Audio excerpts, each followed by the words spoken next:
Bonjour à tous, alors dans cette vidéo on va voir une propriété assez belle et puis qui a le mérite de s'inscrire totalement dans le programme de terminale avec le raisonnement par récurrence. Donc voilà, c'est l'occasion. Alors regardez, je vous l'ai écrite en français parce qu'elle est très jolie en français, écrite comme ça, même si on verra, on doit préciser certaines choses. On va montrer que la somme des n premiers cubes est égale au carré de la somme des n premiers entiers. Wow, incroyable. Alors, il faut préciser quand même, hein, la somme des n premiers cubes, c'est-à-dire la somme des n premiers entiers naturels, enfin la somme des cubes, pardon, des n premiers entiers naturels consécutifs non nuls. C'est-à-dire, je commence à 1 au cube, et je rajoute 2 au cube, et je rajoute 3 au cube, et je rajoute, etc. Et je vais jusqu'où? Jusqu'à n au cube, comme ça j'ai n termes qui sont tous des cubes d'entiers. Voilà, en commençant à 1. Et bien ça, c'est censé être égal, regardez bien, au carré de la somme des n premiers entiers. C'est-à-dire la somme des n premiers entiers, 1 plus 2 plus 3 plus etc. Ben, tout ça au carré. Incroyable. Ouais, on va le vérifier. Ok? Réécrit encore différemment, ça peut s'écrire, ça c'était en extension, ça a le mérite d'être un peu clair dans la compréhension de la somme. Et si je veux faire un peu le malin, que je vais l'écrire de manière synthétique symbolique avec le grand sigma pour la somme, eh bien c'est la somme pour k variant de 1 à n des k au cube, qui est censée être égale à la somme des k pour k variant de 1 à n aussi, et tout ça au carré. Voilà les trois façons que j'ai d'écrire cette propriété qu'on va démontrer. Alors ça a l'air très compliqué. En fait, on va le faire par récurrence, donc on va se laisser guider par notre beau raisonnement par récurrence, dont la rédaction comporte une grosse partie par cœur et tout, et avec finalement ces petits jalons-là, on va y arriver sans trop de problèmes. C'est magnifique la récurrence, hein, ça aide beaucoup. On a juste quand même besoin d'un prérequis, regardez, je vais vous l'écrire ici. N'oublions pas que la somme des k, c'est-à-dire la somme des n premiers entiers, celle-là, elle est vraiment dans votre cours, vous devez la connaître. On peut la démontrer par récurrence, et puis ça vous fait penser peut-être aussi à une formule de première sur la somme des termes consécutifs d'une suite arithmétique, celle-ci est de raison 1. C'est la petite somme de Gauss, celle-là. Hein. Il se trouve que la somme des k, pour k variant de 1 à n, c'est-à-dire 1 plus 2 plus 3 plus 4, etc. jusqu'à n, ça fait n fois n plus 1, le tout divisé par 2.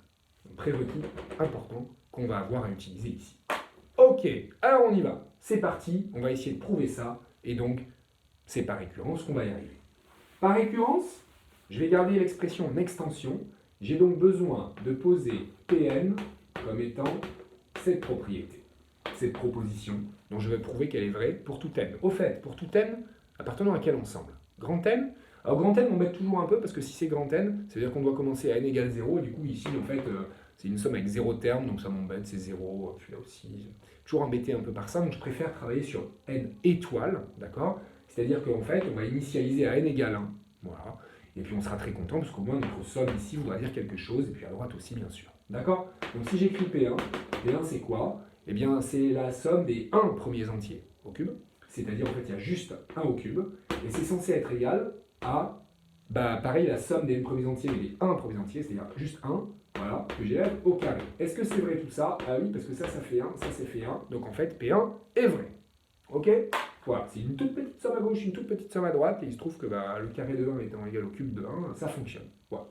Alors, c'est initialisé, ok, mais moi j'ai quand même envie, parce que je me dis, en fait c'est quand même pas mal une formule comme ça, on a envie de la tester quand même pour des valeurs un petit peu plus grosses. Regardons par exemple, tiens, je vais sauter P2, je vais parler de P3. Qu'est-ce que ça donnerait P3? P3, ça donnerait le fait que 1 au cube, plus 2 au cube, plus 3 au cube, apparemment c'est égal à 1 plus 2 plus 3 au carré. Ce serait quand même incroyable, hein, ce serait vraiment phénoménal. On va voir. 1 au cube 1, 2 au cube 8, 3 au cube 27, d'accord? 1 plus 8, 9, plus 27, 36. De l'autre côté, 1 plus 2, 3, plus 3, 6, au carré, 36. Oh, c'est incroyable, ça a vraiment l'air de marcher. On va pas en faire d'autres, mais on se dit, ok, là, P1 est vrai, P3 est vrai. Bon, de toute façon, il nous suffit de P1, parce qu'après, on va travailler sur l'hérédité. Mais c'est quand même puissant, cette formule-là. Qu'est-ce que c'est que ça? Quoi, identité remarquable? Non, je sais pas. Récurrence, on verra, hein. Voilà, on a confiance. C'est parti pour l'hérédité. On a fait l'initialisation, on a montré que P1 était vrai, ok, hérédité. Dans l'hérédité, il faut que je fasse une hypothèse. Dans l'hérédité, il faut que je suppose qu'il existe un petit n appartenant à un grand n étoile tel que Pn soit vrai, c'est-à-dire tel que on est ceci. C'est mon point de départ. Voilà, c'est mon hypothèse. Et moi, j'ai envie de montrer que ceci est vrai au rang suivant. C'est-à-dire que alors, eh bien Pn plus 1 est vrai, c'est-à-dire, et là j'écris tout en bas, que 1 au cube, plus 2 au cube, plus 3 au cube, etc. jusqu'à n plus 1 au cube, eh bien c'est égal à 1 plus 2 plus etc. jusqu'à n plus 1, pardon, parce qu'il faut que j'aille jusqu'à n plus 1, je repasse mes n par les n plus 1, voilà, au carré. Si j'arrive à écrire ça, alors Pn plus 1 est vrai, et donc ma propriété est héréditaire. Il faut que je me pose la question, comment je peux passer de là à là? Je regarde mon bloc de gauche, bien sûr. J'ai une somme de tous les cubes, mais ça s'arrête à n au cube. Et là, j'ai une somme de tous les cubes aussi, mais elle s'arrête à n plus 1 au cube. Qui est juste avant n au cube? Juste avant n plus 1 au cube, il y a n au cube. Donc finalement, je constate que dans cette somme, il y a déjà cette somme auquel on a rajouté n plus 1 au cube. Donc le passage de là à là, c'est plus n plus 1 au cube. Alors là, j'ai pas beaucoup de place, je vais écrire quand même. Là, je fais plus n plus 1 au cube. Voilà. Et donc, en rajoutant plus n plus 1 au cube, eh bien, je vais avoir mon bloc de gauche qui va devenir 1 au cube, plus 2 au cube, plus etc. jusqu'à n plus 1 au cube, c'est-à-dire j'ai vraiment le bloc de gauche de mon objectif. Non, si vous voulez rajouter, juste avant, il y a n au cube. Voilà. Mais de l'autre côté, il faut aussi que j'ajoute plus n plus 1 au cube, bien sûr. Donc de l'autre côté, j'aurai mon 1 plus 2 plus 3, etc. jusqu'à n au carré, plus n plus 1 au cube. Voilà. Et on se dit, ok, maintenant il faut que je regarde le bloc de droite, et je vois pas trop comment je pourrais avoir un carré en ayant ici une somme d'un carré et d'un cube. Oh là là. C'est là que vient le prérequis. Le prérequis, c'est-à-dire savoir réécrire la somme des n premiers entiers en commençant à 1. On l'a vu tout à l'heure, donc je touche plus à mon bloc de gauche. Alors là, ce qu'il faut, c'est ça. Ça va faire n fois n plus 1 sur 2. Ce qu'il y a à l'intérieur de ma parenthèse, bien sûr, c'est la somme des n premiers entiers. Hein, rappelez-vous, somme des termes consécutifs d'une suite arithmétique.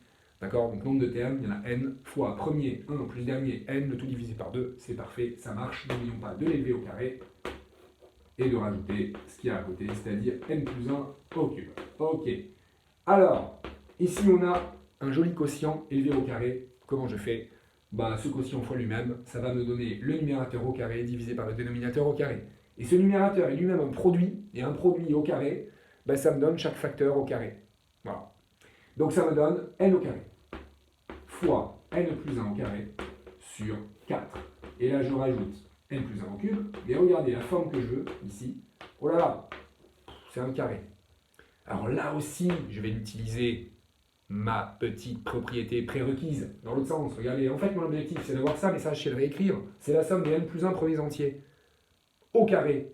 Et la somme des n plus 1 premiers entiers, c'est ma formule de tout à l'heure, n fois n plus 1 sur 2, mais au rang suivant, parce que je vais un petit peu plus loin, c'est-à-dire, en fait, n plus 1 fois n plus 1 plus 1, c'est-à-dire n plus 2. Le tout divisé par 2. Et puis, le tout au carré. Parce que c'est ça que je veux, quand même. Voilà. Donc, on y voit plus clair. Regardez ce qu'on va avoir. On va avoir un joli carré. Et on va avoir un truc complètement factorisé. En fait, on va avoir une fraction, voilà, un quotient, avec un numérateur bien factorisé, un dénominateur bien joli, et le tout au carré. Pour l'instant, ça ne ressemble pas trop. Mais on doit viser des factorisations et des carrés. Donc pour l'instant, moi, ce que je vois, c'est qu'il faut que je mette sous le même dénominateur absolument. Donc je vais mettre 1 sur 4 et 1 fois 4. Voilà, c'est déjà pas mal. Et je vois que je vais avoir 1 sur 4 et la possibilité de factoriser en haut par un truc très fort, qui est n plus 1 au carré. Regardez le facteur commun. Il est là, et il est caché dans mon n plus 1 au cube. Alors il me reste quoi si je factorise par n plus 1 au carré? Je vais écrire ce 4 en tout petit parce qu'on confond. Voilà. Il me reste quoi? Eh bien à gauche, il me reste n carré, et à droite, il me reste 4 fois, entre parenthèses, n plus 1. Voilà. Ok. Alors j'y suis presque. Regardez, quand je développe ce crochet, ça me donne n carré plus 4n plus 4. Je le réécris en effaçant. N carré plus 4n plus 4. Je peux tricher un peu et aller travailler là-dessus en développant cette chose-là. D'accord? N plus 1 au carré fois n plus 2 au carré, et j'ai envie, comme je reconnais mon n plus 1 au carré, de développer n plus 2 au carré. Mais sinon, très rapidement, je reconnais une identité remarquable. Ici, a carré plus 2ab plus b carré, avec a égale n et b égale 2. Ça fonctionne. Regardez, on a les extrémités qui sont bien n au carré et 2 au carré, et au milieu, c'est bien le double produit, 2 fois n. Incroyable. Donc ça, mon crochet, c'est en fait n plus 2 au carré. Donc si je réécris ça, ça me fait, à la place de mon gros crochet, je vais mettre un n plus 2 au carré. Alors regardez ce qui se passe. Là, j'ai un carré fois un autre carré divisé par 4 qui est aussi un carré. Oh, j'ai des carrés partout. Ben, je vais parler de la propriété qu'on a utilisée là, mais dans l'autre sens. Quand j'ai dû, en fait, aller, un peu comme distribuer, c'est pas une distribution, attention, hein, mais quand j'ai mis mon carré partout, en connaissant ce que c'est qu'un carré, et en utilisant ça dans ce sens-là, en mettant un carré partout à chaque facteur.